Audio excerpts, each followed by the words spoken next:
you've ever considered yourself to be a fanboy, you are in for a real treat today. My guest this morning knows all about being one of those guys. Along with having a passion for comic books, he is the former publisher of Marvel Comics. Cheryl, thank you so much for sitting down with us today. It's always fun to talk with you, Jenna. Cheryl, after this interview, do I get to consider myself a fangirl? Only if you dress up in a spandex costume. We'll see about that. Well, Fantasy Fest is coming. That's right. Fantasy Fest is around the corner. Cheryl, this morning we're going to focus on your time at Marvel Comics. Now, you actually succeeded Stan Lee as the publisher of Marvel Comics, and it was during a time known as the Comic Wars. Tell us about that. It was a very turbulent time for the comic book world. What had happened is a well-known entrepreneur named Ron Perlman, who owned Revlon and other companies, he bought Marvel. And in buying Marvel, he used it to leverage other companies he was buying because he was a wheeler dealer, he was a mogul. And he issued stocks and bonds and what have you, and actually took money out of Marvel and put it into other companies. When Marvel sort of got sucked dry, he offered to put money back into Marvel, but he wanted to reduce the ownership of the bondholders. And it turned out that another big mogul by the name of Carl Icahn had bought into the bonds, and so they got into a war over who was going to own and control Marvel. And so the company was being pulled apart by these two entrepreneurs, very rich men who were fighting over the spoils. And we who were at the company, we who ran the company, our job was to keep the company running, keep comic books publishing, keep the comic book industry alive, because if Marvel had collapsed, the whole industry would have gone down with it, because at that time I think it was like 36% of the entire industry, and the comic book stores couldn't have existed without Marvel. Wow. And thankfully Marvel didn't collapse. Instead, Marvel went to Hollywood. Oh, Marvel had great success long after I was there. All the blockbuster movies that you see, they are based on Marvel characters, and Marvel has done probably the best job of anybody on those. Even though I currently consult with DC Comics, DC is still playing a bit of catch up in terms of the blockbuster movies.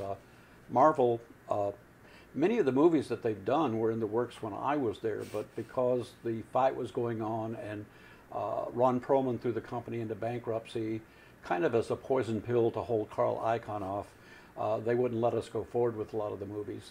But I got to work on some of them. I got to work on Men in Black, and I got to work on the early parts of Spider-Man and some of those things, and we had a good time.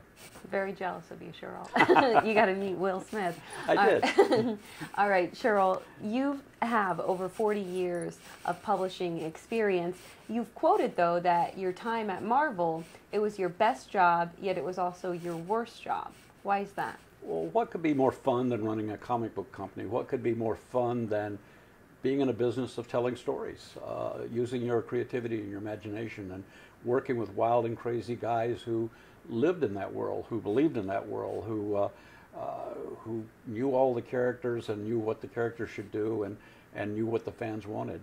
At the same time, the company is under fire. It's in court trying to decide who owns it, and it's being pulled apart. And so it was a difficult job.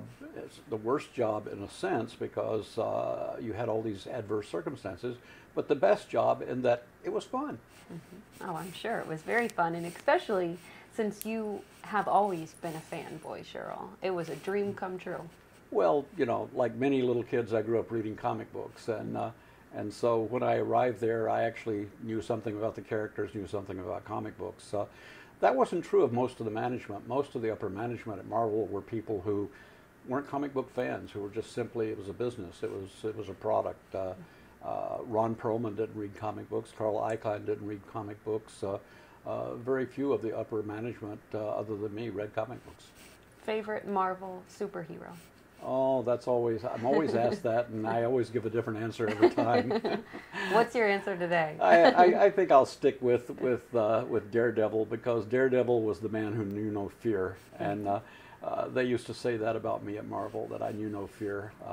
They gave me my own comic book name. They call me the Human Shield, because I stood between them and upper management.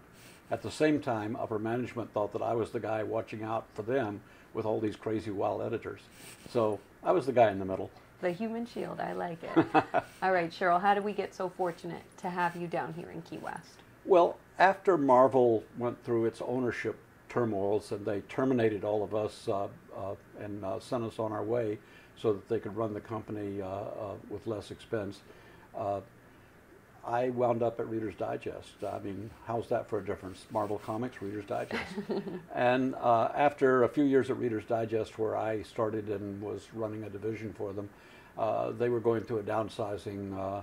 They went through a series of downsizings, and finally, when they merged my division with another division, my wife said, let's not ever take another real job. Let's just move to our house in Key West and live there.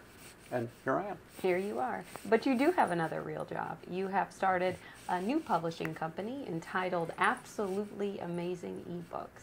How's that going for you? Oh, I'm having a lot of fun with that. It's a whole new paradigm for publishing.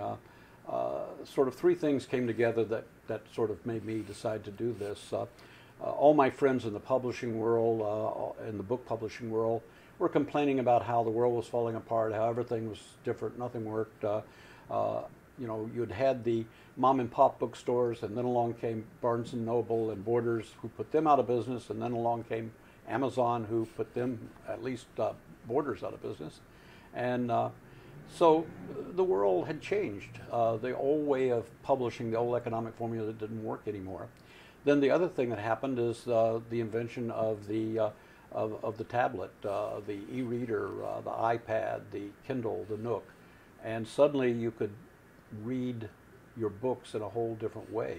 Mm-hmm. And I said, well, wait a minute.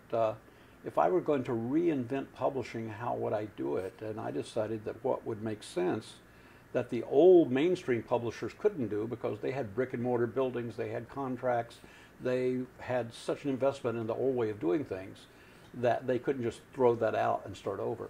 And I said, well, if I were starting from scratch, how would I redo it? And I decided the way to do it is to create a virtual publishing company. It exists only in cyberspace. There's no bricks and mortar, there's no huge staff, there's no physical books, there's no inventory, there's no shipping. You're just dealing electronically, publishing books as e-books, and then having print-on-demand paperbacks, so that anybody who still loves the old tactile feel of paper can still get that. Mm-hmm. And the last year and a half that we've been in business with Absolutely Amazing eBooks, we probably published well over 200 books. Awesome. And I know you'll continue to publish more. You've got to meet some wonderful authors, I'm sure, down here in the Keys. Well, it's really fun. We have authors all over the United States, but Key West probably has more writers per square inch than any place that you could imagine, even more than New York. Mm-hmm. And there's a lot of very well-known authors here, and there's a lot of very talented wannabe authors here. Mm-hmm. And so I've been able to dip into that pool as well as into the other contacts that I have, and it's made it very interesting. You've made it absolutely amazing, Cheryl. So far. All right. Well, thank you so much for sitting down with me this morning. And if you want more information on Absolutely Amazing eBooks, just check out the website, absolutelyamazingebooks.com.